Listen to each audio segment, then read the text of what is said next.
نہیں مل تو لیا, تاریخ تو نہیں ملی. اچھا مطلب اور بھائی ابھی بات تو سن لیا کریں. انہوں نے کہا ہے کہ ابھی ایک پریس ریلیز جاری کر رہی ہے اسلام آباد ہائی کورٹ. جی جی بالکل اس چیز کا انتظار کر لیتے ہیں. مطلب فیصلہ جو بھی کرنا ہے کر لیں, لیکن لگا تو لیں. کیا مسئلہ کیا ہے اصل میں؟ یہ جھوٹی امید دلاتے ہیں نا. کہتے ہیں سلمان صفدر صاحب یہ آدھے گھنٹے کا کیس ہے, آدھے گھنٹے کے اندر جناب اس کا فیصلہ کرا دوں گا. ہوپ دیتے ہیں. یہ لانگ سینٹنس ہے, اس میں نہیں ہوگی بیل, ہو نہیں سکتی, نہ ہو. ٹھیک ہے.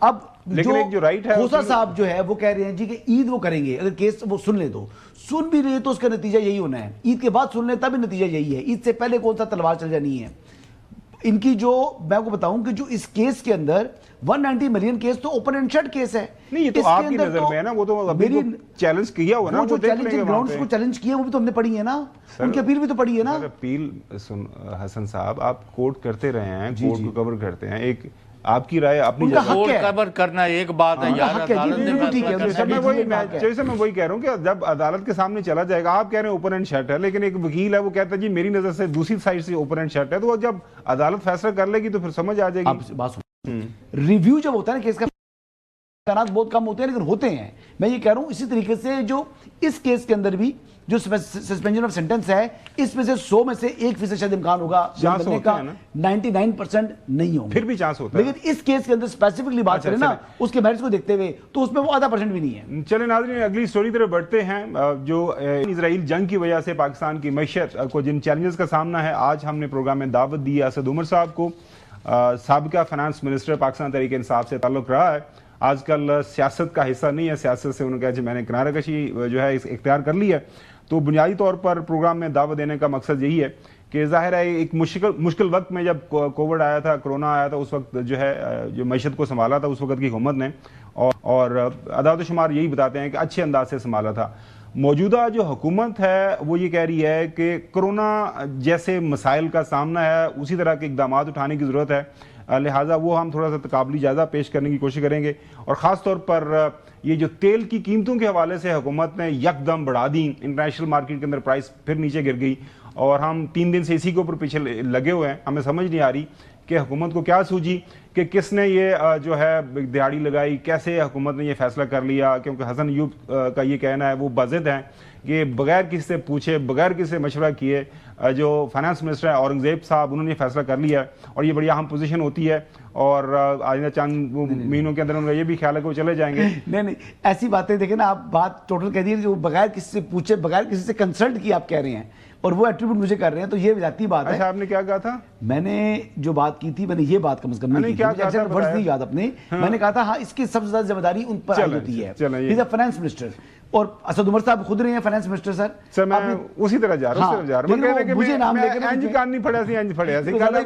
جب میں نے کہا تھا کہ پرائم منسٹر کی ذمہ داری, آپ نے کہا تھا نہیں, میں نے کہا بغیر کسی سے کنسلٹ کیے, مطلب چتر میں مہار تو نہیں ہو سکتا. سر آپ کے کہنے کا مقصد آپ ملک چلا رہے ہیں, ملک میں اپنی ہر ادارے سے چلنا پڑتا ہے. اسد عمر صاحب ویلکم ٹو دا شو. بنیادی سوال آپ کے سامنے, پہلا سوال یہ ہے کہ حکومت کتنی حق بجانب ہے یہ آئل کی قیمتیں یکدم بڑھانے میں. پہلے کہا کہ 30 دن کا ہمارے پاس ریزرو ہے, جو ہے آلریڈی آرڈرز دیے ہوئے ہیں. ہمیں پھر خبر آئی کہ کل جو ہے 3-4 جہاز اور آ گئے ہیں, مزید بھی آئیں گے. تیل کی کمی کی کوئی ایسی وجہ سامنے نہیں ہے, لیکن قیمتیں بڑھ گئی. کیا وجہ بنی کہ حکومت کو یہ فیصلہ لینا پڑا آپ کی نظر میں؟ سوال آپ کا یہ تھا کہ کیا اس کا جواز کیا, اس کا کوئی جواز نہیں. دیکھیں حکومت نے اپنا بنایا ہوا نظام خود توڑ دیا اس کام کو کرنے کے لیے.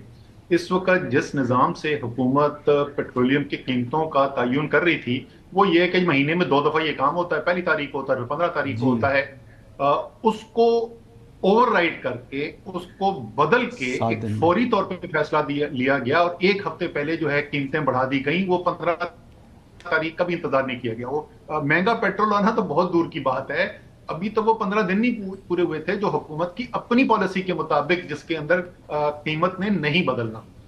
اس کا جو طریقہ کار ہوتا ہے وہ طریقہ کار اوگرا سے اسمبلی بنتی ہے, اس کے بعد پیٹرولیم منسٹری آتی ہے, وہاں سے فائنانس کے پاس جاتی ہے, فیصلے کا اختیار جو ہے وزیر اعظم کے پاس ہوتا ہے. لیکن یہاں پہ تو اوگرا اسمبلی کی کوئی ضرورت ہی نہیں نا, کیونکہ آپ نے تو وہ والا فارمولا ہی نہیں استعمال کیا. ذمہ داری کس کی بنتی ہے؟ ذمہ داری 100% اس کی وزیر اعظم کی بنتی ہے، کیونکہ یہ کوئی ٹیکنیکلٹی نہیں تھی، یہ ٹیکنیکل چیز نہیں تھی۔ اب ایک فیصلہ ہے، اور وہ فیصلہ کیا کہہ رہا ہے؟ فیصلہ یہ کہہ رہا ہے کہ ہمارے اپنے بنائے ہوئے نظام کے مطابق جو قیمت اگلے 1 ہفتے نہیں بڑھنی چاہیے، وہ ہم آج ہی عوام کی جیب سے وہ پیسہ لینا شروع کر دیں، اور اس کا ایک بڑا حصہ جو ہے وہ جو نجی سرمایہ کار ہیں ان کی جیب میں ڈال دیا جائے۔ اب مجھے تو سمجھ نہیں آ رہی کہ یہ ایک نیب کیس کیسے بچے گا اس کے اندر۔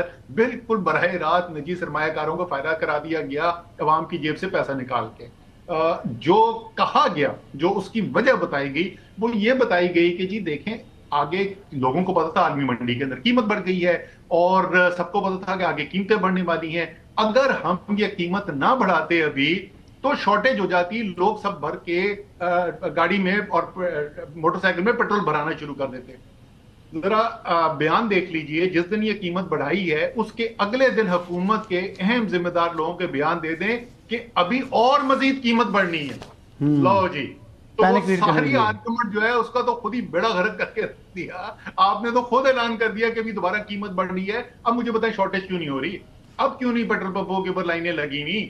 بالکل ایک منوورڈ سچویشن تھی، کوئی اس کا جواز نہیں تھا، اور پہلے ہی جو حکومت کے اپنے اعداد و شمار کے مطابق تیزی سے خطرناک۔ اچھا بالکل صحیح ہے۔ آپ کو لگتا ہے کہ حکومت گھبرا گئی تھی؟ آپ سمجھتے ہیں کہ حکومت گھبرا گئی تھی، پینک سٹیٹ میں چلی گئی تھی، اور ان کو لگ رہا تھا کہ آگے کرائسس آ جائے گا اور ہم اس کو مینیج نہیں کر پائیں گے؟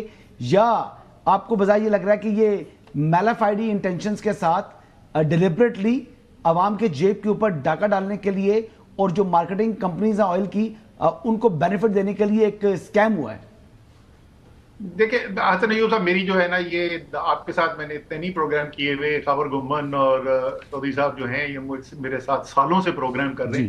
میں لوگوں کی نیت مجھے نہیں جانتا یار، اللہ تعالیٰ جانتا ہے ان کی نیت کیا تھی۔ میں آپ کو صرف یہ بتا سکتا ہوں کہ اثر کیا ہوا تھا۔ اس کی 2 وجوہات ہو سکتی ہیں، ایک یہ کہ انکمپٹنس ہے، اور دوسری یہ ہے کہ واقعی میں کوئی سوچ سمجھ کے چوری کرنے کی کوشش کی گئی۔ آپ صحافی لوگ ہیں، آپ نکال لیں گے خبر دونوں میں سے کیا تھا، لیکن دونوں میں سے ایک تو ضرور ہے۔ اٹ از ناٹ اسد صاحب، اٹس ناٹ انکمپیٹنس، بظاہر 2+2 والی بات ہے۔ ہمیں کل جو ہے زبیر صاحب سے بات ہوئی، اس سے پہلے ڈاکٹر صاحب سے ہمارے ساتھ ایک موجود تھے اکانومسٹ، ان سے بھی بات ہوئی۔ پرابلم یہ ہے کہ ٹیکس کلیکشن آپ کے پاس نہیں ہے۔ IMF یہاں پہ آیا ہوا تھا، ان کے ساتھ آپ کے ذرا اگلی آپ نے ٹرانچ لینی ہے۔ سو ایک جو زیادہ رائے، ایک سریدی رائے سامنے آ رہی ہے وہ یہی ہے کہ یہ ایک ماحول بنا اور یہاں پہ فیصلہ ہوا کہ یہ ایک طریقہ کار ہے تو لیوی لگا دیں اور اس سے پیسے نکالنے، اور زیادہ PSO ہے اور سارا کچھ۔ سو میں چوئی صاحب یہ ہمارے سامنے ہے، اور چوئی صاحب بھی آپ سے سوال کر لیں۔